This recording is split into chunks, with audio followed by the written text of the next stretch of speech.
হাদিস কাকে বলে? হাদিস শব্দের আবিধানিক অর্থ কথা, বাণী, সংবাদ, বয় ইত্যাদি।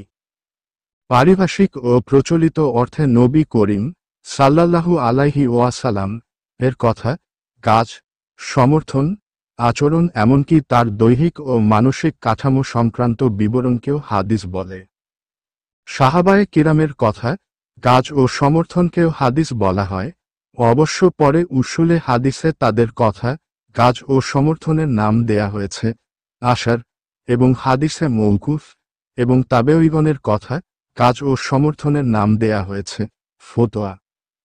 মানুষ কিভাবে কুরআন অনুযায়ী জীবনযাপন করবে, কিভাবে সে তার ব্যক্তিজীবন, সামাজিক জীবন ও রাষ্ট্রীয় জীবনের সকল দিক ও বিভাগ পরিচালনা করবে, আর কিভাবেই বা সে কুরআনের আদর্শে নৈতিক কাঠামোয়ে এবং সমাজ কাঠামো গড়ার চেষ্টা সাধনা করবে, এ সকল বিষয়েই রাসূলুল্লাহ সাল্লাল্লাহু আলাইহি ওয়াসাল্লাম নির্দেশনা দিয়েছেন।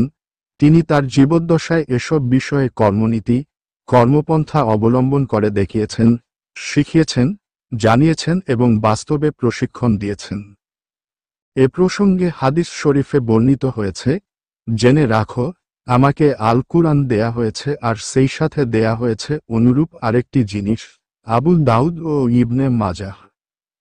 একজন মুসলিমকে যেমন কুরআন মানতে হবে এবং অনুসরণ করতে হবে, তেমনি কুরআনের পরেই তাকে সত্যিকার মুসলিম হবার জন্য হাদিস জানতে হবে এবং মানতে হবে। সুন্নাতে রাসূল বা হাদিস হল ১. কুরআনে যা আছে তাই, কিংবা ২. কুরআনেরই ব্যাখ্যা বিশ্লেষণ, অথবা ৩. কুরআনে নেই অথচ মুমিনদের কর্তব্য এমন জিনিস। এ কারণেই ইসলামী শরিয়ার উৎস হিসেবে হাদিস বা সুন্নাতে রাসূলকে অবশ্যই গ্রহণ করতে হবে।